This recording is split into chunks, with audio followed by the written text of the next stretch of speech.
Hello everyone, welcome to the Silicon Gurukul. Today is 16 December 2023 and like every day, मैं हूं आपके साथ daily current affairs के साथ. These are the topics which are important as per the syllabus prescribed by UPSC and other state PCS. But if you are preparing for any examination, कोई भी exam जिसका आप तैयारी कर रहे हैं और उसमें करंट अफेयर्स मेंशन है सिलेबस में, then you can go with this session. Please be with me till the last of this session. Indian naval ship Tarmugli. Students, ये जो टॉपिक है कई कारणों से ये न्यूज़ में है. सबसे पहला तो इस क्राफ्ट का अपना खुद का इम्पोर्टेंस है because India's first follow on water jet fast attack craft है. दैट मीन्स इंडिया का पहला WJFAC है. ये तो इसकी टेक्निकल स्पेसिफिकेशन है. लेकिन इसके अलावा आप सबको पता है कि अभी इंडिया मालदीव्स के बीच में थोड़ा सा रिलेशन में कड़वाहट आई हुई है और उस रिलेशन में एक छोटा सा कड़ी कहीं ना कहीं INS तरमुगली भी है. इसके वजह से कड़वाहट नहीं है, इंडिया और मालदीव्स के रिलेशन में ये एक छोटा सा कड़ी है. दैट्स वाई ये इंपॉर्टेंट हो जाता है और हम इसे डिस्कस करेंगे. ये एक ऐसा शिप है जिसने इसके थ्री नेम्स अब तक में रखे जा चुके हैं और इसने 2 कंट्रीज़ को सर्व किया है. और कौन 2 कंट्रीज़ है तो आप तो समझ ही गए होंगे कि इंडिया एंड मालदीव्स दोनों को इसने सर्व किया है. तो इसका अभी कमीशन हाल ही में 14 दिसंबर 2023 को हुआ है, यानी कि परसों हुआ है. और इसका अपना एक अगर हिस्ट्री देखेंगे तो इसका हिस्ट्री है कि ये सबसे पहले इंडियन नेवी में इंडक्ट जब हुआ था तो इसका नाम था INS Tillanchang. Okay, INS तिलनचैंग.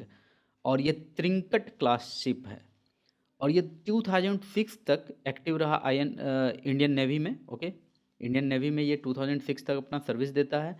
And then it was gifted to the Maldives national defence force MNDF. ये मालदीव्स नेशनल डिफेंस फोर्स को गिफ्ट दे दिया जाता है. ये पूरा का पूरा शिप उन्हें दे दिया जाता है भारत सरकार की तरफ से.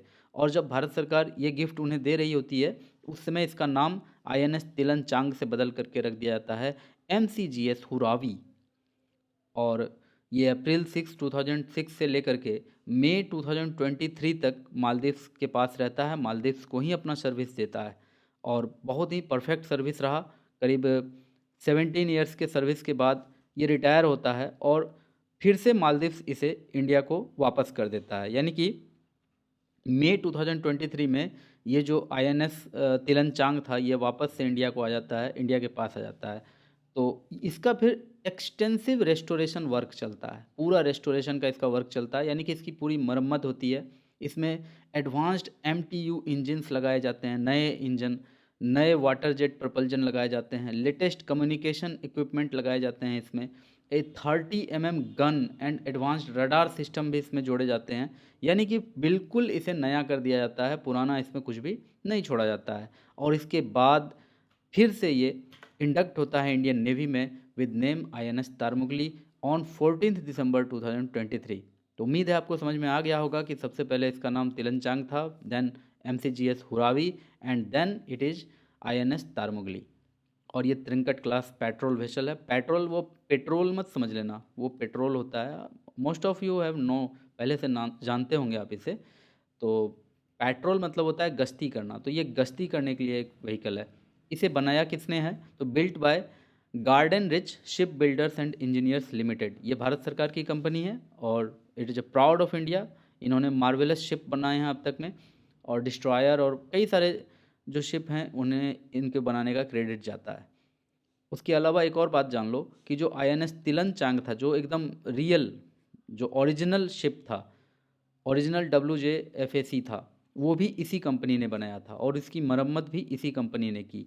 It is conceived, designed and built indigenously. इसे भारत में बिल्कुल स्वदेशी तरीके से इसे बनाया गया है and it would be deployed for east coast of India. तो ईस्ट कोस्ट ऑफ इंडिया के जो यानी कि बे ऑफ बंगाल में ये कोस्टल पेट्रोल करेगा, सर्विलांस रखेगा, अपना सर्विलांस ऑपरेशन करेगा.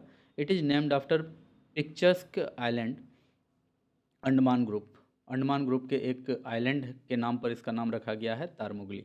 आई hope the crux of this topic has been solve for you, जो कि एग्जाम में आपको बहुत बेनिफिट पहुंचाएगा. Social stock exchange. हाल ही में Unnati foundation become the first entity to list on the social stock exchange SSE. यानी कि नेशनल स्टॉक एक्सचेंज के एक सेक्शन SSE यानी कि सोशल स्टॉक एक्सचेंज, जो कि NSE के अंडर ही रहेगा. इसमें पहला जो कंपनी लिस्ट हुआ है, सॉरी कंपनी कह रहा हूँ, पहला जो एंटिटी लिस्ट हुआ है दैट इज उन्नति फाउंडेशन। उन्नति फाउंडेशन को कहीं कहीं SUF भी लिखा जाता है। तो ये अपने आप में बहुत ही इम्पॉर्टेंट न्यूज़ इसलिए हो जाता है बिकॉज 2019-20 के बजट में निर्मला सीतारमन और फाइनेंस मिनिस्टर ने प्रपोज किया था कि भारत में भी एक सोशल स्टॉक एक्सचेंज होना चाहिए और उसका प्रोविज़न कर दिया गया था। तब से लेकर के अब तक में करीब 38 एंटिटीज़ ने अपना रजिस्ट्रेशन कराया। कुछ ट्रस्ट्स ने, कुछ NGOs ने, कुछ फाउंडेशंस ने अपना रजिस्ट्रेशन कराया था। लेकिन NSE में यानी नेशनल स्टॉक एक्सचेंज के SSE में केवल अभी एक कंपनी उन्नति फाउंडेशन ही लिस्ट होने में कामयाब हो पाया है। दैट मीन्स इसका लिस्टिंग हो गया है उन्नति फाउंडेशन का। So let's come to the news. Business line का ये न्यूज़ है, Unnati become the first entity to list on the stock exchange. Okay, 38 more NPOs registered with the NSE SSE and more listings could be in the offering in the next few months। हो सकता है कुछ महीनों में जिनका registration अब तक में हो गया है तो उनके लिए ऑफरिंग भी शुरू हो जाए, ऑफिंग भी शुरू हो जाए, ऑफिंग भी शुरू हो जाए। तो वो सब हम देखेंगे, उससे पहले थोड़ा देख लेते हैं कि उन्नति फाउंडेशन है क्या। तो ये जो उन्नति फाउंडेशन है उसका होम पेज है और अबाउट में अगर जाते हैं तो ये यहाँ मिलता है हमें कुछ उनके बारे में। तो it is a not for profit organisation, पूरा नाम है इसका SGBS Unnati foundation and it is a not for profit organisation. 2011 में इसकी स्थापना हुई थी। बेसिकली इसका काम है कि ये बच्चों को ट्रेन करता है, यानी कि ग्रेजुएशन थर्ड ईयर स्टूडेंट्स को, लास्ट ईयर स्टूडेंट्स को ट्रेन करता है जिससे कि उन्हें जॉब मिल पाए। ये ट्रेन करता है कंप्यूटर स्किल में, कोडिंग में, स्पीकिंग इंग्लिश में, तो बहुत सारी चीज़ों में ये ट्रेन करता है स्टूडेंट को और स्टूडेंट को इससे फ़ायदा भी होता है। करीब 45,000 यूथ को इसने ट्रेंड अब तक में कर दिया है और उसमें से 35,000 को इसने प्लेसमेंट भी दे दिया है और ये सब फ्री ऑफ कॉस्ट होता है। जानकर हैरानी हो रही है आपको, ये फ्री ऑफ कॉस्ट होता है और पैन इंडिया इसका पूरा ब्रांच फैला हुआ है। सो इतने नेक काम ये करते हैं तो सोशल स्टॉक एक्सचेंज में तो इनको आना ही था, तो ये आ गए। अब हमें जानना है कि सोशल स्टॉक एक्सचेंज में एलिजिबिलिटी क्या होती है। तो any social enterprise, non profit organisation और फॉर प्रॉफिट सोशल एंटरप्राइज, चाहे वो प्रॉफिट लेकर के अपना काम कर रहा हो या फिर बिना प्रॉफिट के कोई ऑर्गेनाइजेशन अपना काम कर रहा हो, जैसे NGOs होते हैं, NOPs होते हैं, नॉट प्रॉफिट ऑर्गेनाइजेशन, ठीक है।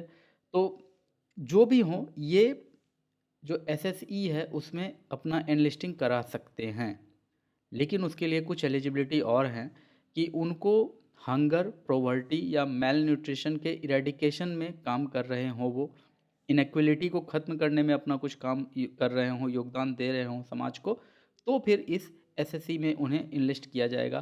Promoting education, employability, equality, empowerment of women and LGBTQIA plus communities, working towards environmental sustainability, ऐसा कुछ कर रहे हो तो भी वो SSE में इनलिस्ट हो सकते हैं। Protection of national heritage and art और bridging the digital divide among other things, अगर ऐसा कुछ कर रहा है कोई एंटिटी तो भी वो SSE में इनलिस्ट हो सकता है। SSE में इनलिस्ट होने के बाद क्या होगा, तो SSE में इनलिस्ट होने के बाद क्या होता है कि वो फिनेंस कहीं से भी उनको मिलेगा, ठीक है, उनका नाम NSE में आ जाएगा।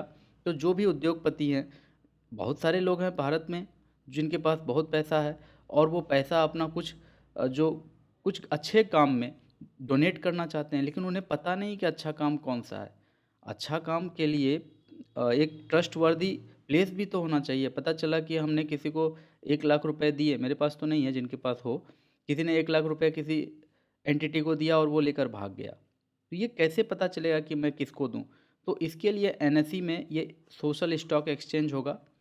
इस लिस्ट में सिर्फ उसी नॉट फॉर प्रॉफिट ऑर्गेनाइजेशन या फिर फॉर प्रॉफिट ऑर्गेनाइजेशन का नाम होगा जो बिल्कुल ट्रस्टवर्दी है, जिसने काम किया है। फॉर एग्जांपल उन्नति ने सच में काम किया है, उसके 45,000 स्टूडेंट्स अपना वीडियो टेस्टिमनी में कह रहे हैं कि उनका क्या बैकग्राउंड था, उन्नति ने कैसे उन्हें हेल्प किया।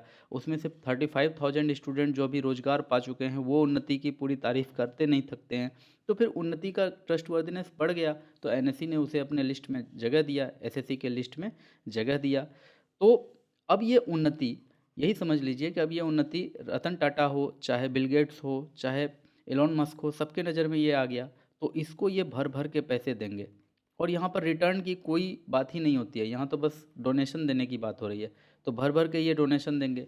तो सोशल स्टॉक एक्सचेंज का यही पर्पज़ है कि जो भी अच्छा काम कर रहे हैं समाज में, समाज के लिए फॉर प्रॉफिट चाहे नॉट फॉर प्रॉफिट काम कर रहे हैं, उनको कहीं से पैसे आएँ उनके हाथ में, ठीक है। तो यहाँ जो कुछ फाउंडेशन होंगे, कुछ फाउंडेशन तो सीधे कहेंगे कि आप हमारे यहाँ पैसा लगा दीजिए और आप भूल जाइए। लेकिन कुछ फाउंडेशन इसमें ऐसे भी रहेंगे जो कि शेयर अपने बेचेंगे तो शेयर का कुछ उनको रिटर्न भी देंगे। हालांकि वो रिटर्न बहुत कम होगा, 2% होगा, 3% होगा, लेकिन वो रिटर्न देंगे। मतलब कि आप 1 करोड़ रुपए अगर लगाते हैं तो अगले साल आपको 1 करोड़ 3 लाख रुपए वो लौटा कर देंगे। लेकिन वहीं अगर कोई दूसरा शेयर वो खरीदते, जो भी पूंजीपति एसएससी में आकर के अगर स्टॉक खरीदते हैं, वो अगर इक्विटी में खरीदते, कमोडिटी में खरीदते, तो शायद उन्हें 10% या फिर 15% या फिर कुछ ज़्यादा परसेंट का भी मुनाफा होता। लेकिन अगर वो ये सोचते हैं कि चलो हमारा पैसा किसी अच्छे वर्क में जा रहा है, हमारा पैसा तो किसी सोशल सर्विस में जा रहा है, तो 3% 2% का भी मुनाफा लेकर मैं संतुष्ट हूँ। ऐसे बहुत सारे पूंजीपति हैं जो कि ऐसा चाहते हैं और वैसा करते भी हैं। तो उनके लिए होता है ये एसएससी। और एक बार अगर एसएससी में कोई भी इनरोल हो जाता है, जैसे कि उन्नति इनरोल हो चुका है, तो अब उनको इंक्रीज्ड ट्रांसपेरेंसी भी प्रोवाइड करना होगा कि फ़ंड कहाँ से कितना आया, फिर उसने उस पैसे को कहाँ मोबिलाइज किया, कहाँ यूटिलाइज किया, वो सारी बातें बिल्कुल ट्रांसपेरेंट अब उन्हें करनी होगी। ये उन्नति के लिए भी अच्छा रहेगा और उन्नति से जुड़े हुए जितने भी लोग जिनको की बेनिफिट मिल रहा है उनके लिए भी अच्छा है, और जो उसमें इन्वेस्ट करने वाले हैं उनके लिए भी अच्छा है।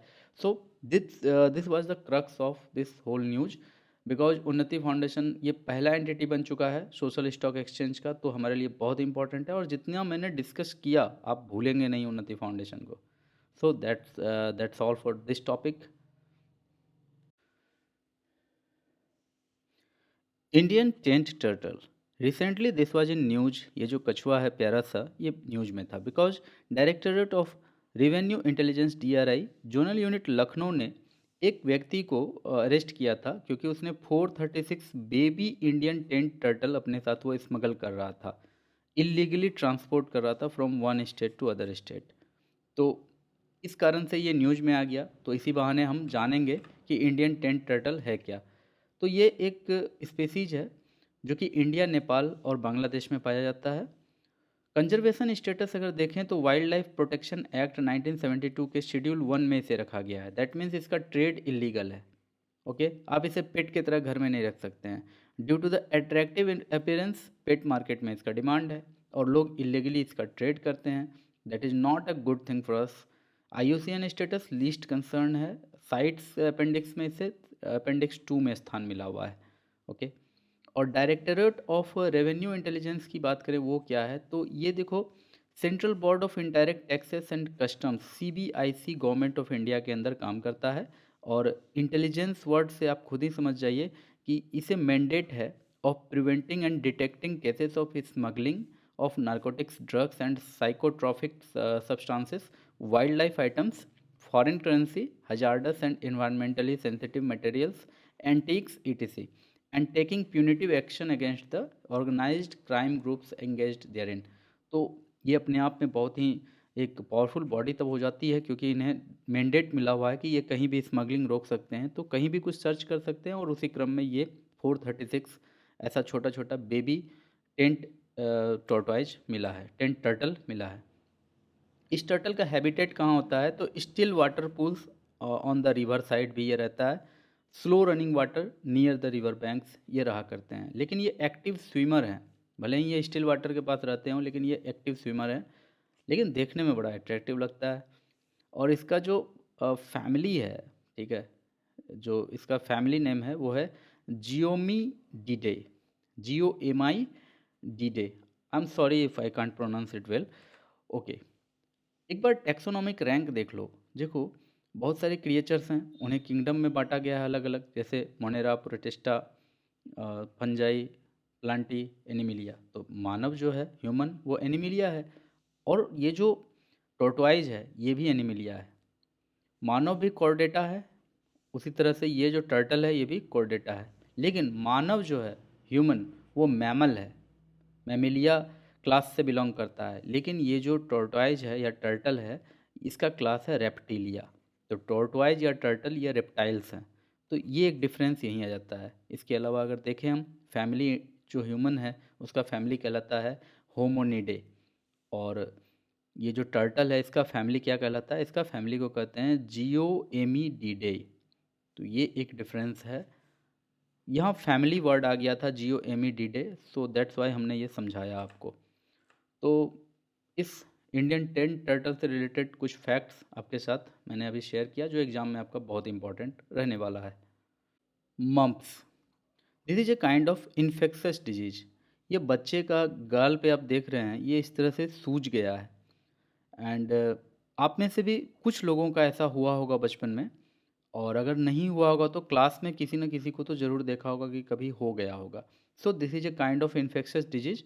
And other names of this mumps disease is epidemic parotitis, because ये पैरोटिड ग्लैंड होता है यहाँ पर, उससे ये रिलेटेड है ये disease, that's why it is called parotid epidemic parotitis.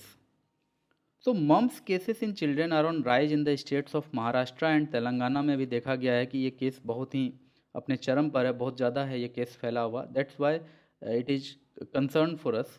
इसका सिम्टम क्या होता है, तो parotitis and non specific symptom such as fever, headache आएगा बच्चे को, मलाइज आएगा, मसल पेन होगा बहुत तेज, लॉस ऑफ एपेटाइट, भूख लगना कम हो जाएगा। बिकॉज देखो यहाँ पर जो पैराटिड ग्लैंड होता है ना, ये हमारे मुंह में लार का सेक्रेशन में, यानी कि मुंह में हमारा सलाइवा का सेक्रेशन में काम करता है, और वो जब इन्फेक्टेड हो जाता है that's Y loss of appetite, muscle pain, ये सारी चीज़ें होती है। कॉम्प्लिकेशंस क्या होता है, अगर ठीक से इलाज ना हो, ज़्यादा दिन तक ये मम्प्स का बीमारी रह जाए, हिंदी में जिसे गलसुआ भी कहा जाता है, अगर ये ज़्यादा दिन तक रह जाए किसी व्यक्ति को, किसी बच्चे को, तो फिर डिफनेस आ सकती है, बहरापन आ सकता है। Inflammatory conditions such as orchitis नामक बीमारी हो सकता है, उफुराइटिस नामक बीमारी हो सकता है, पैनक्रिएटाइटिस नामक बीमारी हो सकता है, दैट मीन्स पैनक्रियाज में भी प्रॉब्लम आ सकता है इसके कारण, एंड रेयरली स्टेरिलिटी आ सकता है। Usual onset 7 to 25 days after exposure, उसके बाद ठीक हो जाना चाहिए। Duration usually less than 2 weeks. Causes mumps virus, इसका कारण क्या होता है होने का, तो मम्प्स वायरस जो कि सीधे पैरोटिड ग्लैंड को ही यहाँ पर इफेक्ट कर देता है। Risk factors, exposure to someone with mumps, किसी के पास, किसी को अगर मम्प्स हो गया है किसी बच्चे को, तो उससे दूर रहने में ही दूसरे बच्चे की भलाई है। ओके, डायग्नोस्टिक मेथड क्या है, तो antibody testing, viral cultures and reverse transcription polymerase chain reaction. Almost ये जो रिवर्स ट्रांसक्रिप्शन और पॉलीमराइज चेन रिएक्शन पीसीआर, ये कोरोना पेंडेमिक के समय सबने सुना ही होगा इसके नाम को। प्रिवेंशन क्या है, तो वैक्सीनेशन ले सकते हैं। ट्रीटमेंट क्या है, तो supportive medication, pain medication, intravenous immunoglobulin डाला जा सकता है जिससे कि वो ठीक हो जाएगा। फ्रीक्वेंसी क्या है, most common in childhood and in countries that do not vaccinate. तो जिस कंट्री में इसका वैक्सीनेशन नहीं होता है वहाँ ये देखने को ज़्यादा मिलता है। So this was the facts about mumps, जो कि अभी महाराष्ट्र और तेलंगाना स्टेट में इसका नंबर अभी राइज पर है। Space mission, NASA is gearing up to enhance our understanding of earth's atmosphere. Earth के एटमॉस्फेयर को स्टडी करने के पर्पज़ से 6 फरवरी 2024 को नासा अपना एक मिशन लॉन्च करने जा रहा है, and the mission is named as PACE, PACE. This word PACE is the abbreviation of the words plankton, aerosol, cloud, ocean ecosystem, abbreviated as PACE mission. Actually यहाँ पर क्या है कि मिशन जो है will employ advanced polarimeters to study the interplay of light, aerosols and clouds, contributing to a deeper comprehension of their impact on air quality and climate. आप सब जानते हैं कि अर्थ पर जो लाइट आता है वो सन का लाइट आता है, ठीक है, ये सन का लाइट अर्थ पर आता है, यहाँ अर्थ बड़ा बन गया, आई एम सॉरी, ठीक है। तो अर्थ के सरफेस से टकराने से पहले अर्थ का एक बहुत ही मोटा, यही समझ लीजिए कि 1000 किलोमीटर ऊंचा एक एटमॉस्फेयर है। तो पहले एटमॉस्फेयर से हो करके वो लाइट गुजरता है, तब आकर के सरफेस पर टकराता है, और सरफेस पर भी टकराता है, अर्थ के सरफेस पर जो भी लाइट रे आकर टकराया तो अर्थ उसमें से 10 या 15% एब्जॉर्ब करेगा, बाकी के लाइट रेज को क्या करता है, वो रिफ्लेक्ट कर देता है।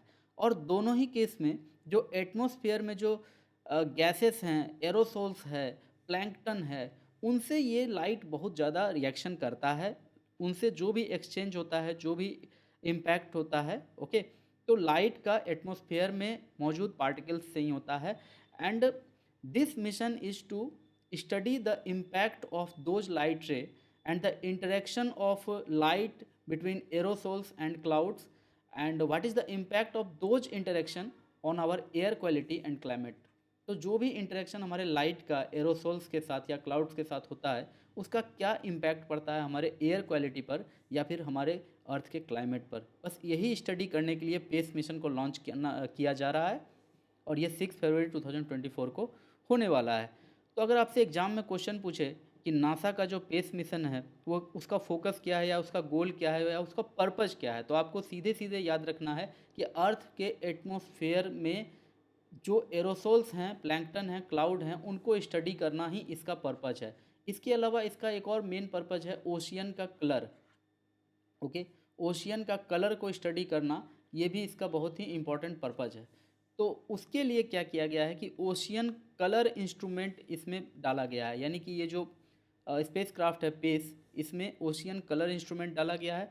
इसके अलावा इसमें spectropolarimeter for planetary exploration SPEX 1 and hyper angular research polarimeter HARP 2 भी डाला गया है। तो इससे क्या होगा कि इससे spectral as well as angular sampling भी करने में आसानी होगी इस स्पेसक्राफ्ट को, यानी कि ओशियन का अच्छे से स्टडी हो पाएगा, ओशियन का कलर हर एक स्पेक्ट्रम में चेक हो पाएगा, चाहे वो इंफ्रारेड लेवल हो चाहे वो अल्ट्रावायलेट लेवल हो। तो लोवेस्ट से लेकर के हाईएस्ट वेवलेंथ तक ओशियन के कलर में होने वाले चेंज को स्टडी किया जा सकेगा। That's why this mission is going to be launched on February 2024। Aerosols क्या होता है, तो एरोसोल्स बहुत ही छोटे छोटे पार्टिकल्स होते हैं like smoke, dust and pollutants that may seem inconspicuous but they play a crucial role in influencing our climate. थोड़ा विकीपीडिया का भी पेज अगर खोल के देखें तो आपको बताना चाहूँगा कि एरोसोल क्या होता है, फिर प्लांक्टन पर आएंगे। तो aerosol is a suspension of fine solid particles और लिक्विड ड्रॉपलेट्स इन एयर और अनदर गैस। तो बहुत ही छोटे छोटे पार्टिकल जो कि इतने छोटे हैं कि उनको ग्रेविटी भी पुल नहीं कर पाता, वो एयर में ही फंसे हुए हैं, सस्पेंडेड हैं, तो उनको कहा जाता है एरोसोल्स। और प्लैंकटन किसे कहा जाता है, तो plankton diverse collection of organisms है जो कि इतने छोटे हैं कि वो एयर में वो बस वो तैर रहे होते हैं, या फिर यूँ कह लो कि एयर में उड़ रहे होते हैं। They are enable to propel themselves against a current और विंड। तो ये होते हैं प्लैंकटन। तो उन सब का स्टडी करना है कि उन सब का सनलाइट के साथ क्या रिएक्शन होता है और हमारे क्लाइमेट पर उसका क्या असर पड़ता है। तो this was the PACE mission. I hope the whole crux of the issue has been resolved. Surrender value of insurance. देखो हाल ही में ये टॉपिक बहुत ही चर्चा में रहा because IRDAI that is insurance and regulatory development authority of India, ये एक अथॉरिटी ऑफ इंडिया है, स्टैट्यूटरी बॉडी है इंडिया का, जो इंश्योरेंस सेक्टर पर अपनी नज़र रखता है। जितने भी इंश्योरेंस कंपनी है उसके ऊपर अपनी नज़र रखता है, उसको रेगुलेट करता है, समय समय पर अपने रेगुलेशंस लाता है और उनको रेगुलेट करता है। रिसेंटली रिलीज किया है अपना एक crucial consultation paper on increasing the surrender value of life insurance policies. तो जितने भी लाइफ इंश्योरेंस पॉलिसीज़ हैं उसके सरेंडर वैल्यू को इंक्रीज करने के लिए IRDAI ने कंपनीज को कहा है, यानी कि इंश्योरेंस कंपनीज को कहा है। इसको ऐसे समझिए, जब भी आप कोई इंश्योरेंस लेते हैं, सपोज कि आपने वादा कर लिया है कि मैं 25 वर्षों तक for 25 years I will pay 10,000 rupees per annum. तो हर साल आप 10,000 रुपीज़ पर एनम देंगे और फाइनली 25 ईयर्स हो जाने के बाद आपको जो इंश्योरेंस कंपनी है वो आपको वापस करेगा सपोज 6 लाख। तो यहाँ देखने वाली बात यह है कि आपने 10,000 रुपीज़ पर एनम जमा किया है, हर साल आपने 10,000 रुपीज़ जमा किया है, तो उस हिसाब से आपने 25 वर्षों में केवल 2.5 लाख रुपए जमा किए हैं। लेकिन चूंकि इसका इंटरेस्ट बनता है और आपको कुछ बेनिफिट चाहिए था, तो इंश्योरेंस कंपनी ने आपसे वादा किया कि वो आपको 6 लाख रुपए रिटर्न कर देगा 25 वर्षों के बाद, जब आप 10,000 रुपये हर वर्ष दे रहे हैं। तो ऐसी स्थिति में अब इसमें हमें क्या समझना है, हमें यहाँ पर समझना है surrender value in insurance. Suppose किसी ने 25 साल का वादा करके इंश्योरेंस चालू किया, लेकिन 4-5 सालों में उसे कुछ समझ में आता है, कुछ डिफरेंट इसमें बातें समझ में आती हैं उसे, तो फिर वो अचानक से क्या करता है कि वो 10,000 रुपीज़ को टर्मिनेट करना चाहता है, वो चाहता है कि पॉलिसी को वो छोड़ दे। तो अगर मान लो कि 8 ईयर्स में उसने पॉलिसी को छोड़ने की कोशिश की, तो 8 ईयर्स में उसने 80,000 रुपीज़ अब तक में पेमेंट कर दिए हैं, तो वो अगर टर्मिनेट करेगा तो उसे वापस कितना मिलेगा? तो जो भी कुछ वापस उसे मिलेगा इस पॉलिसी को टर्मिनेट करने पर, ख़त्म करने पर, कि देखो जी मुझे अब 10,000 रुपये सालाना जमा नहीं करने हैं, तो उस परिस्थिति में उसे जितने रुपए वापस मिलेंगे, that sum of rupees would be called surrender value. ठीक है, उसके इंश्योरेंस के लिए यही उसका सरेंडर वैल्यू होगा। तो जो इंश्योरेंस कंपनी है, हो सकता है उसे पूरा का पूरा 80,000 रुपीज़ वापस कर दे। ठीक है, हो सकता है वो कहे कि नहीं, हम तो भाई 50,000 ही तुम्हें वापस करेंगे, क्योंकि तुमने करार किया था कि 25 ईयर्स तक तुम दोगे हमें। या फिर वो अपना एक पेपर निकालेगा, देखो पेपर में लिखा हुआ है कि बीच में कभी भी छोड़ोगे तो सरेंडर वैल्यू 0 रुपीज़ तुम्हें मिलेंगे, तो तुम्हें एक भी पैसा नहीं मिलेगा। तो इस तरह की बातें होती है इंश्योरेंस सेक्टर में। तो इसी के आधार पर DAI ने कहा है कि भैया आप सरेंडर वैल्यू को बढ़ाइए। इंश्योरेंस सेक्टर को ऐसा कहा गया है IRDAI के द्वारा, ताकि लोग इसकी तरफ अट्रैक्ट हों और लोगों के प्रति थोड़ा सा ट्रस्ट वर्दीनेस आए, और लोगों के साथ थोड़ा कम बुरा हो। जो लोग नहीं चला पाते हैं पॉलिसी, उनको उनका पैसा मिल जाए, नहीं 8 लाख तो कम से कम 6 लाख मिले। जीरो कैसे कोई उसको बोल सकता है? तो इसी आधार पर ये बातें थी। लेकिन जैसे ही ऐसा IRDAI ने अपना एक पेपर जारी किया, तुरंत जो इंश्योरेंस सेक्टर है वो 5% का उसमें गिरावट देखने को मिला। 5% उसके शेयर में गिरावट आई। The surrender value of an insurance policy is the amount that the insurance company will pay to the policyholder back when he or she decides to terminate the policy before maturity. Maturity के पहले अगर terminate करना चाहें तो जितना आपको मिलेगा वही होता है सरेंडर वैल्यू। वही तो मैंने अभी आपको समझाया। It applies only to those term insurance policies with a surrender benefit.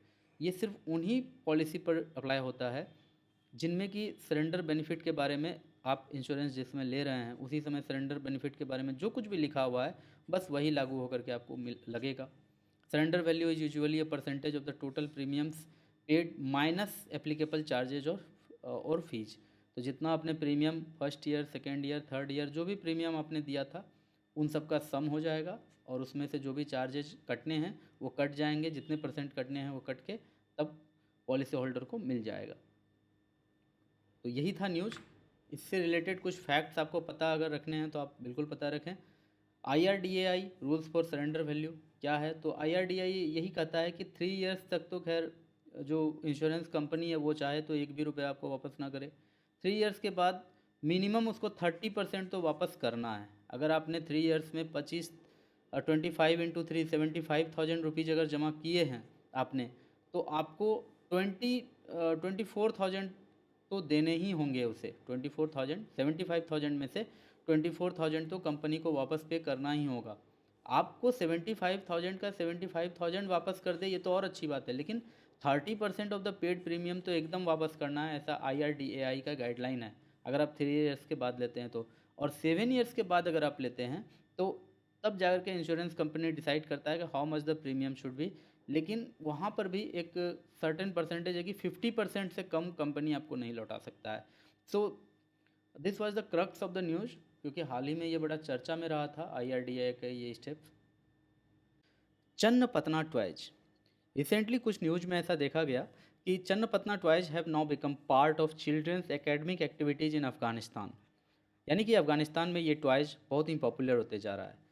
These are particular form of wooden toys and dolls that are manufactured in the town of Channapatna in the Ramnagara district of Karnataka। तो ये कर्नाटक का toy पूरे अफगानिस्तान में बहुत ज़्यादा popular हो गया, इतना पॉपुलर कि वो वहाँ के एकेडमिक एक्टिविटीज़ में भी शामिल हो गया है। So here is the Channapatna, ये कर्नाटक में लोकेटेड है। And for the reason of this Channapatna toys, जो कि GI टैग भी इसे मिला हुआ है, चन्नपतना टॉयज को GI टैग मिला हुआ है वर्ल्ड ट्रेड ऑर्गेनाइजेशन का, administered by the state government. और ये इतने पॉपुलर टॉयज हैं, इस तरह के टॉयज होते हैं, ये इतने पॉपुलर हैं कि कर्नाटक का टॉय टाउन कहा जाता है चन्नपतना को। चन्नपतना जगह का नाम है और इस टॉय का भी नाम चन्नपतना है, और उस जगह को कर्नाटक का टॉय टाउन भी कहा जाता है। और दूसरा अगर कर्नाटक के तेलुगु भाषा में कहें हम तो गोम्बेगला ऊरू कहा जाता है उस टाउन को, जिसका मीनिंग होता है toy town. So this is so much important. Channapatna toys का जो एक स्टोरी है वो टीपू सुल्तान से कहीं ना कहीं लिंक्ड है।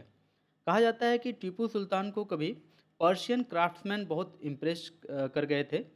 पर्शियन क्राफ्ट्समैन को टॉय बनाते उन्होंने जब देखा तो उन्होंने उन्हें इनवाइट किया कि आप हमारे शहर आइए, चन्नपटना आइए और ये टॉयज बनाइए। तो वो लोग चन्नपटना आते हैं और वहाँ पर चन्नपटना टॉय इंडस्ट्री इस तरह से शुरू होती है और इस तरह से आगे बढ़ती है। Traditionally they are mostly made up of ivory wood. तो आइवरी वुड वहीं कर्नाटका में चंदपतना के पास में ही एक जंगल है, वहाँ से ये लकड़ी उन्हें मिल जाती है और इन्हीं लकड़ी से ये खिलौना बनाए जाते हैं। हालांकि इसमें सैंडलवुड या फिर मैंगो वुड का भी यूज होता है, लेकिन आइवरी वुड सबसे बेस्ट माना जाता है उस टॉय के लिए। Most of these toys are handmade using traditional techniques pass down from generation to generation. ऐसा कोई स्कूल नहीं है इन्हें बनाने का, आर्ट सीखने के लिए। बस एक जनरेशन से दूसरे जनरेशन में ये आर्ट फ्लोरिश कर जाता है। They are also painted in organic colours. इनका जो पेंट होता है ना वो ऑर्गेनिक कलर्स में होता है, extracted from vegetables and plants and natural dyes.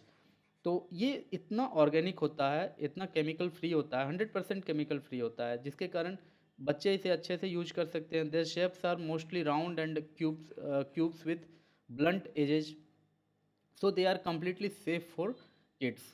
तो बहुत ही ये अच्छा टॉयज होता है। और अफ़गानिस्तान में इसके पॉपुलर होने का एक कारण ये भी है कि वहाँ पर जो बच्चे हैं ना वो ड्रग अब्यूज़ से बहुत ज़्यादा अफेक्टेड होते हैं। तो वहाँ इस तरह के टॉयज में उन्हें इंगेज करना, उन्हें स्टडी की ओर अट्रैक्ट करना बहुत ही ज़्यादा ज़रूरी है और उस काम में ये बहुत सक्सेसफुल भी हो रहा है। So this was the news. International energy agency एक न्यूज़ है बहुत ही इंपॉर्टेंट इंटरनेशनल एनर्जी एजेंसी को लेकर के। कहा जा रहा है कि इंडियन ऑयल एक्सपोर्ट डिमांड जो है वो स्लो हो जाएगा 2024 में। ऐसा कहा जा रहा है कि ये जो 2023 अभी रनिंग में है, यहाँ पर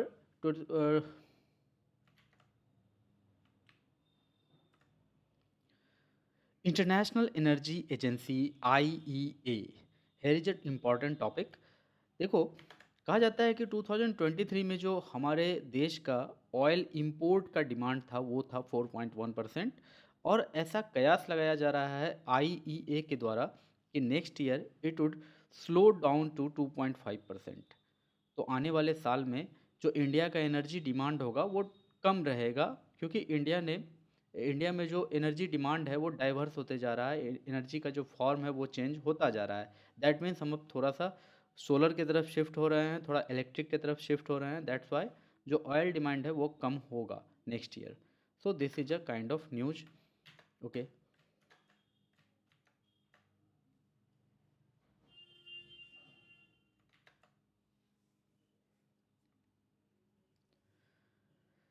international energy agency IEA, IEA से रिलेटेड एक इम्पॉर्टेंट न्यूज है।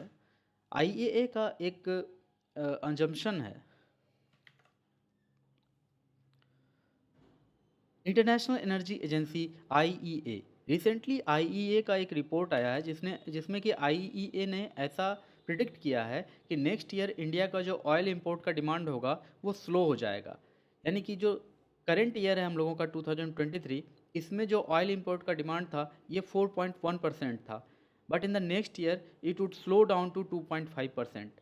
So this is a kind of good news for India. अब देखते हैं कि वो किस परस्पेक्टिव में गुड न्यूज़ है। तो पहली बात तो ये जाती है कि हम थोड़ा सा अपने नीड को डाइवर्स कर रहे हैं। दैट मीन्स सोलर सिस्टम की तरफ हम जा रहे हैं, थोड़ा हम लोग विंड की तरफ जा रहे हैं। और थोड़ा इंडिया में क्या हुआ है कि लोगों का इलेक्ट्रिक की तरफ भी ज़्यादा रुझान है। तो जो इलेक्ट्रिक कार्स वगैरह बिकना शुरू हुई थी उसमें थोड़ा सा स्पीड आया है वो बिकने में। दैट्स वाई ऐसा माना जा सकता है कि इसलिए हम ऑयल इंपोर्ट पर थोड़ा सा कम डिपेंड हो रहे हैं। बट अगर इलेक्ट्रिक की बात होती है तो फिर इलेक्ट्रिक भी तो हमारे यहाँ पर जो 48 या 50% इलेक्ट्रिसिटी है वो तो कोल जलाने से ही आता है। तो अगर इलेक्ट्रिसिटी पर भी हम डिपेंड होते हैं तो भी कोई बहुत ज़्यादा इन्वायरमेंट के लिए कोई बहुत अच्छी बात भी नहीं है। अच्छी बात तो तब होगी जब हमारा सोलर पावर, विंड पावर बहुत ज़्यादा अच्छे से चलने लगे, न्यूक्लियर पावर भी अच्छे से चलने लगे, और तब जाकर के हम इलेक्ट्रिक पर शिफ्ट हों, ऑयल इंपोर्ट एकदम जीरो हो जाए, तो ये मज़े की बात होगी। खैर, हमें ये देखना है कि इंटरनेशनल एनर्जी एजेंसी है क्या। It is a Paris based autonomous inter governmental organisation, established in 1974 में इसकी स्थापना हुई थी। और इसकी स्थापना देखो 1973 में एक ऑयल क्राइसिस आया था और उसी के बाद जो organisation for economic cooperation and development है, OECD ने इसकी स्थापना की थी, ठीक है, 1974 में। और इसका काम है provides policy recommendations, analysis and data on the entire global energy sector. 31 member countries है ये एसोसिएशन जो है, ये 31 मेंबर्स का है। और 31 मेंबर्स कंट्रीज हैं, नेशंस हैं, 13 एसोसिएशन कंट्रीज हैं। और ये जो 31 मेंबर कंट्रीज और 13 एसोसिएशन कंट्रीज हैं, ये टोटल मिला करके 75% ऑफ ग्लोबल एनर्जी डिमांड को पूरा करते हैं। पूरे वर्ल्ड का 75% global energy demand in 44 countries के पास है। That's why this association is so much important, international energy agency is so much important. It stated mandate is to maintain the stability of the international oil supply. तो इस institution का अपना एक लक्ष्य यह भी है कि जो इंटरनेशनल ऑयल सप्लाई है उसमें एक स्टेबिलिटी मेंटेन किया जाए, ये कहीं से भी अचानक उछाल ना आए इसमें, ठीक है। तो ये स्टेबिलिटी इसमें मेंटेन रहे, इसका ये मैंडेट है। IEA's mandate has expanded over time to include tracking and analyzing global key energy trends, promoting sound energy policy and fostering multinational energy technology cooperation.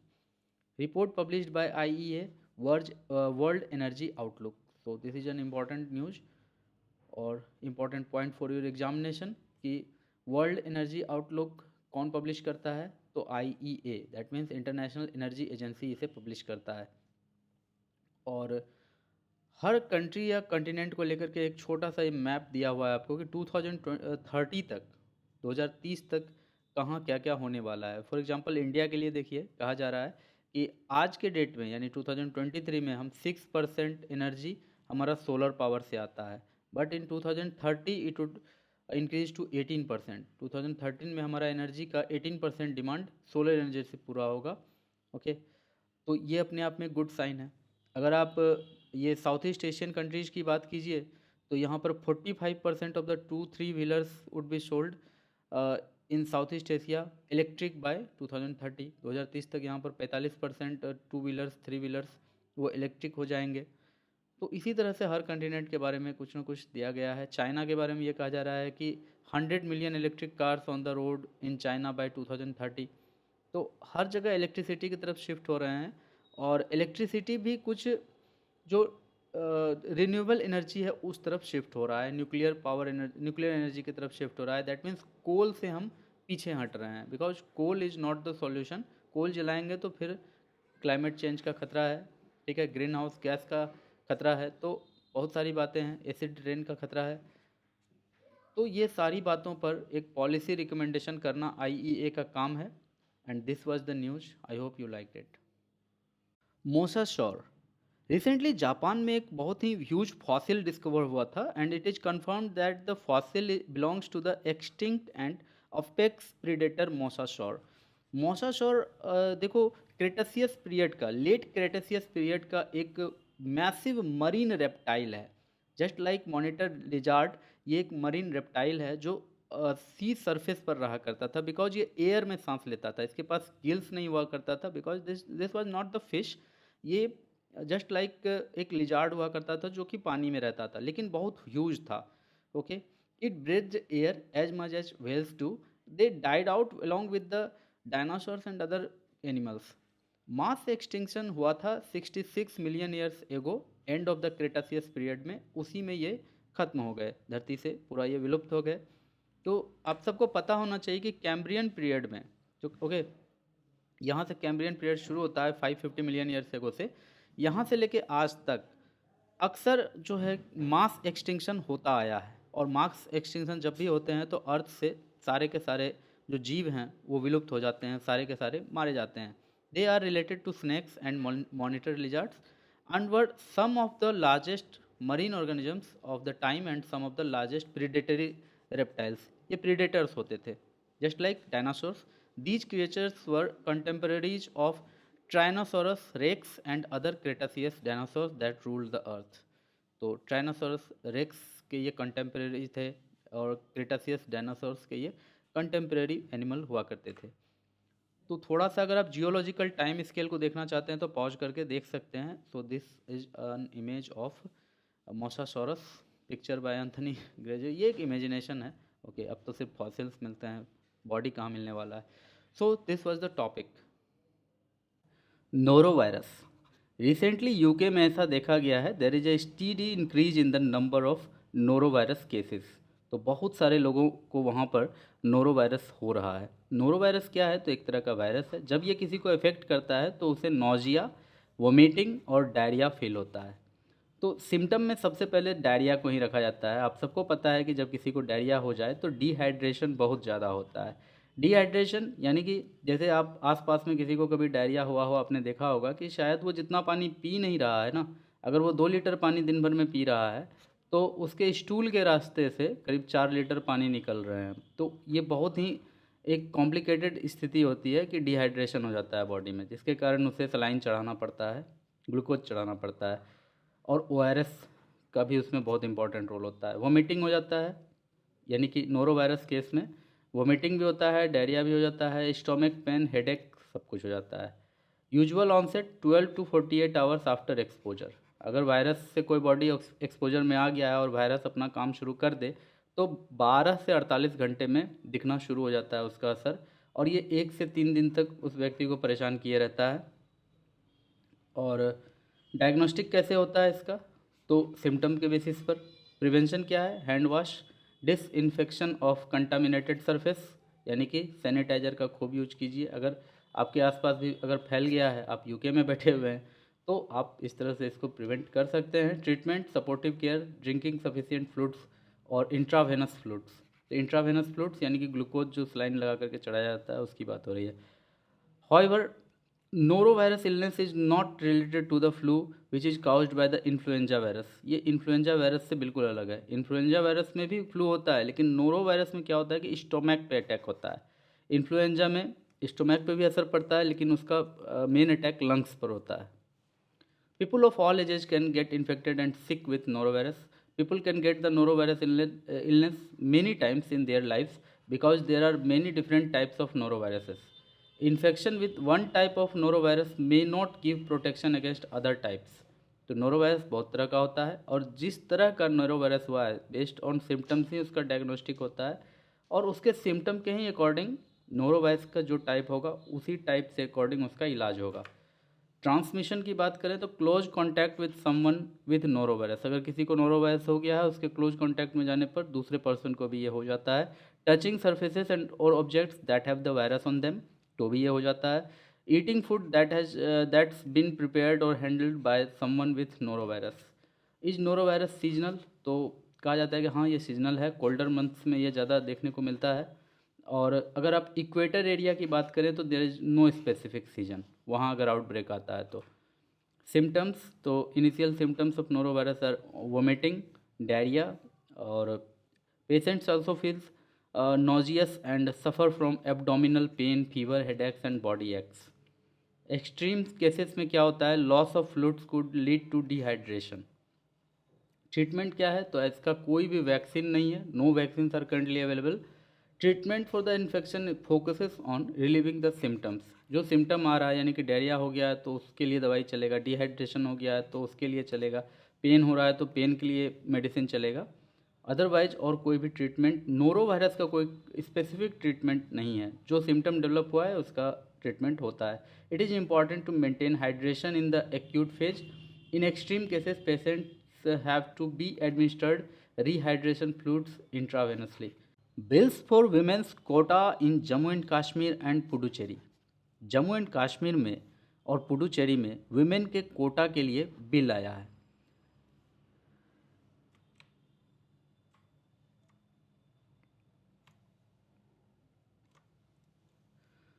Bills for women's quota in Jammu and Kashmir and Puducherry. Jammu and Kashmir और पुडुचेरी के लिए women's Kota के लिए लोकसभा ने 2 bill pass किए हैं। Students, आप सबको पहले से पता है कि कॉन्स्टिट्यूशन के 106 अमेंडमेंट एक्ट 2023 ने विमेन को 33% रिजर्वेशन अलॉट किया है in Lok Sabha and Vidhan Sabha of all the states.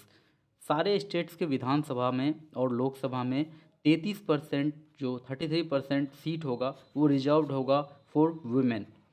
तो ये तो 106 कॉन्स्टिट्यूशन अमेंडमेंट एक्ट है, लेकिन ये जो 2 बिल रिसेंटली पास हुए हैं उसमें क्या प्रोविज़न किया गया है, उसमें यही प्रोविज़न किया गया है कि पुडुचेरी और जम्मू एंड कश्मीर में जो विधानसभाएं हैं उसमें भी ये 33% रिजर्वेशन फॉर वुमेन को वहाँ पर लागू किया गया है, ये 2 बिल के द्वारा जो रिसेंटली अभी पास किए गए हैं। आई होप ये बात आपको समझ में आ गई होगी। बिकॉज देखो अब तक में जो ये जो 106th अमेंडमेंट हुआ था उसमें ये आर्टिकल्स इंसर्ट किए गए थे, जैसे 330A तो ये लोकसभा में विमेन के रिजर्वेशन को इंश्योर करता है। 332A ये लेजिस्लेटिव असेंबली यानी कि विधानसभा में विमेन के रिजर्वेशन को इंश्योर करता है ये article. Article 239AA this insures reservation for women in NCT of Delhi. Article 334A reservation to become effective after delimitation is undertaken and census is conducted. याद रहे आपको कि 2021 का सेंसस अभी तक नहीं हुआ है, शायद 2024 के इलेक्शन के बाद हो। तो जब भी हो तो 2024 का सेंसस हो जाएगा और उस सेंसस के बाद उस सेंसस के बेसिस पर डीलिमिटेशन भी हो जाएगा और उस डीलिमिटेशन के बाद फिर से तब तय होगा कि संसद में जैसे अभी 545 सीट्स हैं तो ये डीलिमिटेशन के बाद हो सकता है कि ये सीट्स की नंबर बढ़ जाए, शायद 900 या 1000 के आसपास सारे संसद की संख्या हो, सारे मेंबर ऑफ पार्लियामेंट की संख्या हो। तो ये हो सकता है कि ये नंबर इंक्रीज करे and after that increased number in that increase number इससे बढ़ के जो भी नंबर अब फिक्स होगा डिलिमिटेशन के बाद उसमें से अगर 1000 मेंबर ऑफ पार्लियामेंट फिक्स हो जाते हैं तो उसमें से 330 मेंबर्स महिला रिजर्व्ड होंगी, ये तय हो जाएगा। तो रिजर्व्ड सीट तय किए जाएंगे कि ये फलाने फलाने सीट्स हैं जो रिजर्व्ड हैं, इस पर महिला ही चुनाव लड़ सकती हैं, इसके अलावा जो जनरल सीट है उस पर भी वो लड़ सकती होंगी। तो इस तरह का सिस्टम है। तो देखो इसमें NCT दिल्ली की बात हुई थी लेकिन पुडुचेरी और जम्मू एंड कश्मीर के बारे में बात नहीं हुआ है और यही कारण है कि यहाँ 2 बिल फिर से पास करना पड़ा है रिसेंटली, ताकि पुडुचेरी और जम्मू एंड कश्मीर के जो लेजिस्लेटिव असेंबली है और वहाँ से जो लोकसभा सीट्स हैं उसमें 33% वेमेन के लिए रिजर्वेशन हो पाए। और ये इफेक्टिव होने के लिए, ये बिल इफेक्टिव होने के लिए क्या और होगा, तो the 2 bill seeks to enable greater representation and participation of women as public representative in law making processes in the legislative assembly of Puducherry and Jammu and Kashmir. और पार्लियामेंट को क्या करना होगा, तो need to amend the government of union territories act 1963। ये bill आने से क्या होगा, तो government of union territories act 1963 में कुछ अमेंडमेंट अब करना होगा, उसके बाद ये फुल्ली इफेक्टिव हो पाएगा। पहले तो देखो जो कॉन्स्टिट्यूशन में ये जो आर्टिकल्स हैं इसमें पुडुचेरी और कश्मीर, जम्मू एंड कश्मीर के लिए कुछ ऐड होगा आर्टिकल, और उसके बाद जो पहले से 1963 का ये एक्ट है government of union territories act, इसमें भी कुछ अमेंडमेंट होगा, तो जाकर के पुडुचेरी एंड जम्मू एंड कश्मीर में 33% रिजर्वेशन का बेनिफिट वुमेन को मिलेगा। हमारे लिए ये क्या जानना है, हमारे लिए एक बार रिवीजन हो गया कि 106th अमेंडमेंट से ये 33% रिजर्वेशन फॉर वुमेन का प्रोविज़न किया गया था। ये लोकसभा में किया गया है, ओके, लोकसभा में किया गया है, और राज्यसभा में और स्टेट लेजिस्लेटिव काउंसिल में ऐसा नहीं किया गया है। हमेशा याद रखना, हम लोग पार्लियामेंट देख करके कंफ्यूज हो जाते हैं कि हमने तो पढ़ा था पार्लियामेंट तो शायद लोकसभा राज्यसभा दोनों हो, बट याद रखना लोकसभा के लिए है, राज्यसभा के लिए अभी कोई ऐसा प्रोविज़न नहीं है, हो सकता है फ्यूचर में हो जाए। उसी तरह से विधानसभा के लिए है, ठीक है, विधानसभा के लिए जो भी राज्य में विधानसभाएं हैं, सभी राज्य में विधानसभाएं हैं, वहाँ पर ये लागू होगा 33% रिजर्वेशन। लेकिन जो विधान परिषद है, ठीक है, लेजिस्लेटिव काउंसिल है कुछ 8 राज्य में, तो वहाँ पर नहीं होगा। तो ये हमेशा याद रखना, इसको डिमेरिट माना जाता है, इस 106th अमेंडमेंट का ये डिमेरिट माना जाता है कि राज्यसभा और विधान परिषद को नहीं रखा गया इसके अंदर। फेवर में क्या है, ऐसा होने से क्या होगा, तो it is a step towards gender equality, broader range of perspective to the decision making process, helps eliminate discrimination against women in political public life. तो ऐसा डिस्क्रिमिनेशन उनके खिलाफ नहीं किया जा पाएगा। और आगे क्या स्टेप है, तो आगे ये स्टेप है कि पॉलिटिकल पार्टीज़ में भी वुमेन का रिजर्वेशन पक्का किया जाए। पॉलिटिकल पार्टीज़ के भीतर independent political decision making by women, overcoming sarpanch पतिजम। सरपंच पति एक सिस्टम चला हुआ था पूरे इंडिया में कि सरपंच कोई महिला बन गई है लेकिन जो भी ऑफिशियल वर्क है जहाँ कहीं भी कुछ कर रहा है तो उसका पति ही कर रहा है, तो ये जो सरपंच पतिज्म का एक कंसेप्ट चला हुआ है, ये ख़त्म होना भी बहुत ज़रूरी है। ओके, इसके अलावा जो विमेन रिजर्वेशन एक्ट 2023 है, तो reserve 1/3 of the total seats in Lok Sabha and state legislative assemblies. Okay, और इसके अलावा रिलेटेड कमिटीज़ क्या हैं, ये जो अभी रिजर्वेशन एक्ट आया 2023 में, 106th अमेंडमेंट हुआ कॉन्स्टिट्यूशन में, इसके पीछे जो कमिटीज़ हैं जिनके रिपोर्ट के आधार पर ऐसा किया गया है, those committees R committee on status of women in India 1971, committee under Margaret Alva 1987 में ये बना था, 1996 में गीता मुखर्जी कमेटी बनी थी, और 2013 में committee on the status of women बना था। So this was the crux of this news. I hope you liked it. Students, here are some data which is important or useful for your essay or any kind of answer writing. देखो, अभी present में सिर्फ 15.2% member है जो कि member of parliament है लोकसभा में। Okay, MP इन लोकसभा।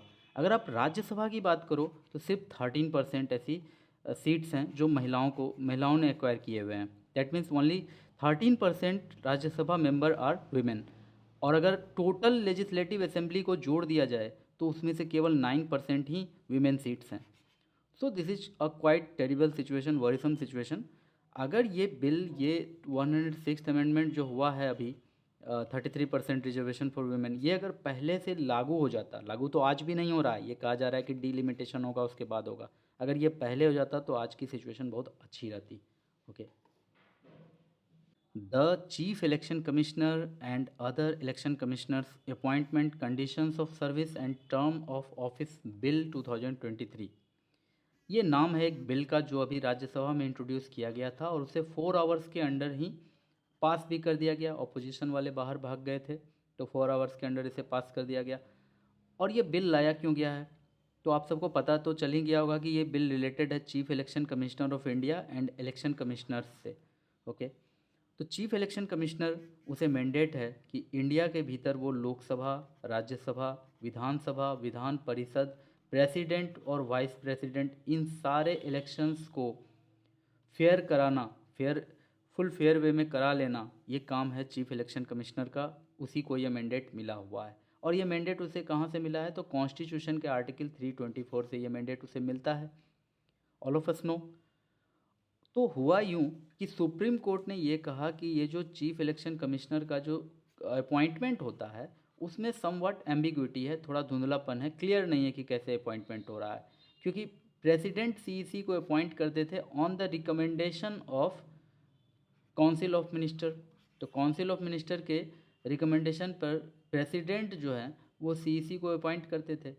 तो इसमें क्या था कि सुप्रीम कोर्ट ने कहा कि नहीं, ऐसे नहीं चलेगा, इसमें कुछ रिफॉर्म्स लाइए।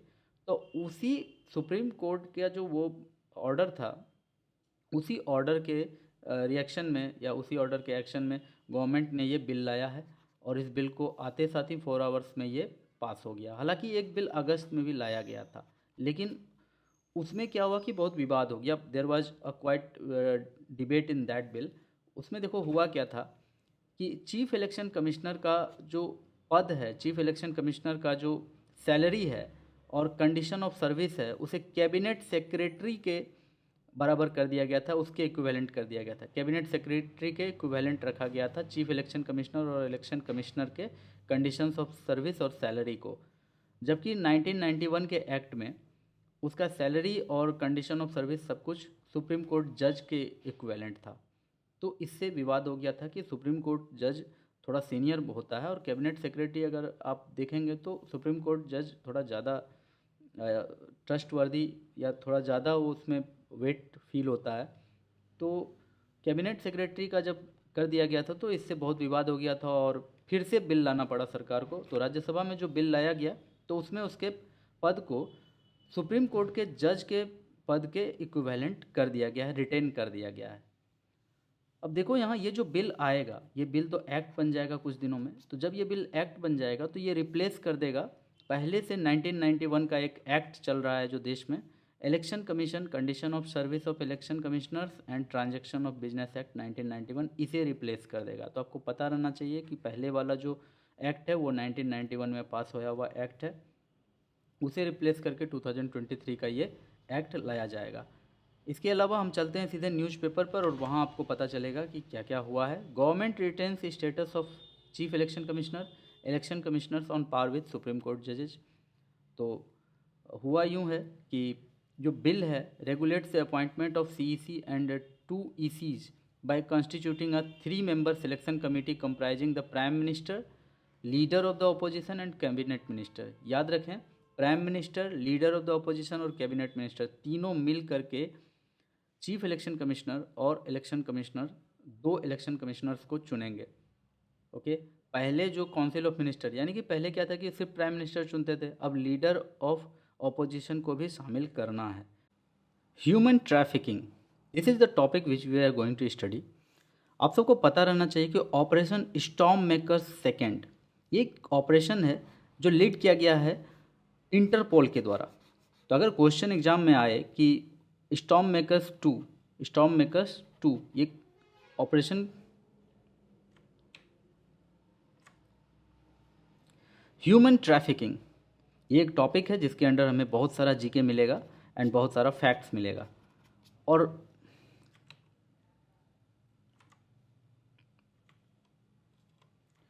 Human trafficking we are going to study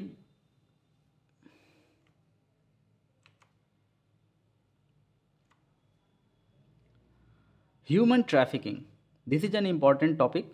इस टॉपिक के अंदर हमें बहुत सारे ऐसे फैक्ट मिलेंगे जो हमारे एग्जाम के लिए बहुत इंपॉर्टेंट है और वैसे भी हमें जानने चाहिए। ऑपरेशन स्टॉर्म मेकर्स 2, तो स्टॉर्म मेकर्स सेकेंड, अगर आपसे एग्जाम में पूछा जाए कि स्टॉर्म मेकर्स सेकेंड किसका ऑपरेशन है, तो this is orchestrated by Interpol. तो ये इंटरपोल का ऑपरेशन है दोस्तों। ये अभी जो ये ऑपरेशन है,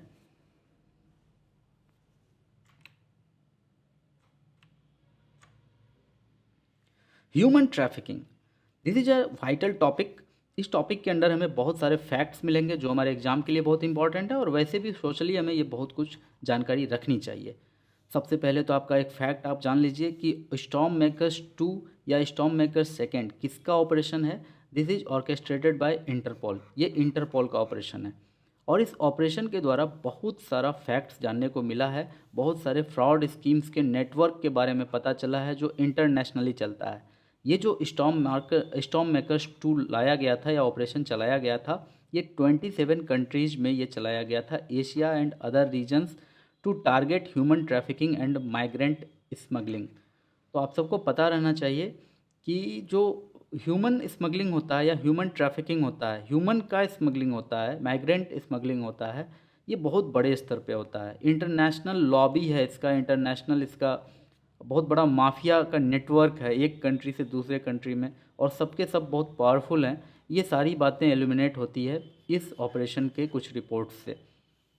Arrests and charges, the operation resulted in the apprehension of 281 individuals across various countries on charges spanning human trafficking, passport forgery, corruption, telecommunication fraud and sexual exploitation. तो इस तरह के बहुत सारे फ्रॉड में पकड़ाए गए हैं 281 individuals.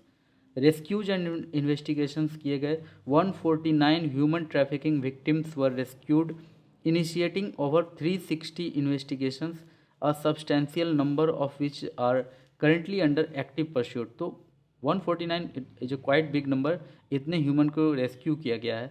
Telangana case was also very popular internationally. According to Interpol, the Telangana police registered one of the first cases in India of human trafficking committed for the purpose of forcing victims to commit cyber fraud। तो ये अपने आप में एक गजब की बात है कि साइबर फ्रॉड करने के लिए भी लोगों को स्मगलिंग किया जाता है, लोगों की खरीद बिक्री की जाती है, और ये तेलंगाना में ऐसा केस रजिस्टर हो रहा है। इंटरपोल या इंटरनेशनल क्राइम पुलिस ऑर्गेनाइजेशन के बारे में आप जान लीजिए कि this is the world's largest international police organization. Interpol's mission is to help police around the world work together to make the world safer. 196 member countries हैं इसके अंदर, ये इंटरपोल के अंदर। तो आप समझ सकते हैं ये कितनी बड़ी ऑर्गेनाइजेशन हो जाती है। India is one of the oldest member, India ने 1949 में इंटरपोल ज्वाइन कर लिया था। ठीक है, जो अमिताभ बच्चन के जो मूवी है डॉन, उसमें इंटरपोल का खूब दिखाया जाता है। इवन उसके जो बाद में सीक्वल बने तो उसमें भी खूब दिखाया गया है इंटरपोल, इंटरपोल खूब चलता है। It uses a secure network that allows countries to contact each other and the general secretariat. It also allows them to access Interpol's databases and services in real time. तो बहुत बड़ा database है और country जो इसके member हैं वो इसके डाटाबेस को चेक कर सकते हैं। जैसे एक कंट्री का अगर अपराधी दूसरे कंट्री में चले जाता है तो फिर इस कंट्री को अगर शक होता है तो वो इंटरपोल के डाटाबेस में चेक कर सकता है कि इसका रिकॉर्ड क्या है, किस देश का ये है, उस देश में इसका आपराधिक रिकॉर्ड कैसा है। तो इसलिए ये बना है और ये रियल टाइम में काम करता है। Status of human trafficking in India, अगर भारत की बात करें तो यहाँ ह्यूमन ट्रैफिकिंग की क्या स्थिति है। तो देखो, सबसे पहली बात कि ये भारत में इलीगल है, ठीक है। ट्रेड या एक्सप्लॉयटेशन किसी भी तरह से ह्यूमन का ये इलीगल है। Typically for the purpose of forced labour, sexual exploitation और इनवॉलेंटरी सर्विट्यूड, आप किसी को भी कहीं नहीं ले जा सकते हैं अगर उसकी मर्जी नहीं है। दैट मीन्स इनवॉलेंटरी सर्विट्यूड के लिए भी आप कहीं लेकर नहीं जा सकते हैं उसे, चाहे आप उसे हॉस्पिटल में ही क्यों ना काम कराना चाहते हो, उसकी मर्जी होनी चाहिए।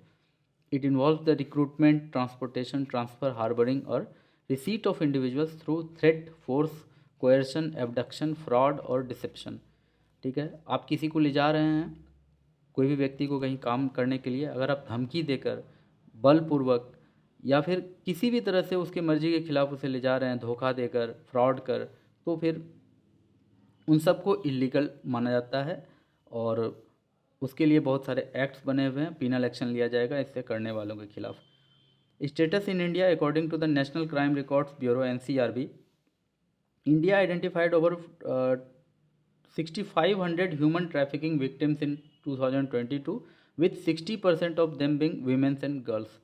तो ये बहुत ही, क्या बोलेंगे, ये बहुत ही टेरिबल सिचुएशन है इंडिया का कि 6500, ये तो आंकड़ा है जो इसके के बारे में पता चल गया। बहुत सारे हैं जो कि पता भी नहीं चलता है कि क्या हुआ। तो 6500 ह्यूमन ट्रैफिकिंग विक्टिम्स हैं, ऐसे लोग जिनको कि बेच दिया गया, खरीद लिया गया, और उसमें से 6500 में से भी जो 60% हैं वो विमेन एंड गर्ल्स हैं। ये अपने आप में और भी गजब की बात है। और status of human trafficking in India, constitutional and legislative provisions related to trafficking in India. तो कॉन्स्टिट्यूशन में आर्टिकल 23 सबको पता है कि ये जो बेगार है उसको प्रोहिबिट करता है, ठीक है। फोर्स्ड लेबर विदाउट पेमेंट, इसको प्रोहिबिट करता है article 23 of the Indian constitution.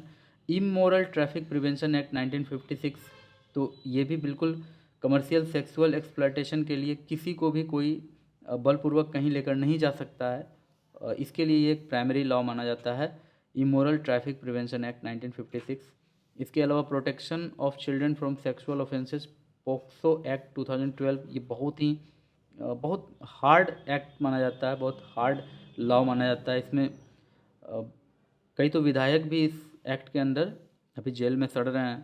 तो it provides clear definition for various forms of sexual abuse encompassing penetrative and non penetrative assaults. केवल पेनिट्रेटिव ही नहीं, पॉक्सो के अंदर नॉन पेनिट्रेटिव असॉल्ट्स भी क्राइम माने जाते हैं, as well as sexual harassment को भी क्राइम माना जाता है पॉक्सो के अंडर। So this is a very quite powerful act for women. Other specific legislatures की बात करें तो बहुत सारे हैं, जैसे prohibition of child marriage act. क्योंकि देखो, बहुत सारे ऐसे भी होते हैं हमारे गांव में, हम जब बचपन में देखते थे तो कुछ लोग आते थे, यूपी के कहते थे कि हम यूपी से आए हैं, पता नहीं वो कहाँ के होते थे। तो वहाँ की जो गर्ल्स होती थी जो कि शिक्षित नहीं थी या फिर मेंटली डिसेबल्ड थी, या ऐसी लड़कियां जिससे कि शादी जल्दी नहीं करता है कोई, तो वो उनसे बड़ा फ्री में शादी करते थे और उन्हें लेकर जाते थे अपने साथ। तो ये खूब होता था गांव में, हमने देखा था, अपने बचपन में हमने खूब देखा ऐसा होते हुए। With this note I conclude this session. Thanks for watching. If you liked any part of the session then please tap on the like button. बहुत मेहनत लगता है इस सेशन को बनाने में, प्लीज़ तो encourage us so that we can do much better. और कोई भी पार्ट से अगर आप अनसेटिस्फाइड हैं देन प्लीज़ कमेंट, अगर सेटिस्फाइड हैं तो भी कमेंट कीजिए भाई, सब वेलकम है। Share and subscribe. मिलते हैं नेक्स्ट सेशन में। Till then good bye.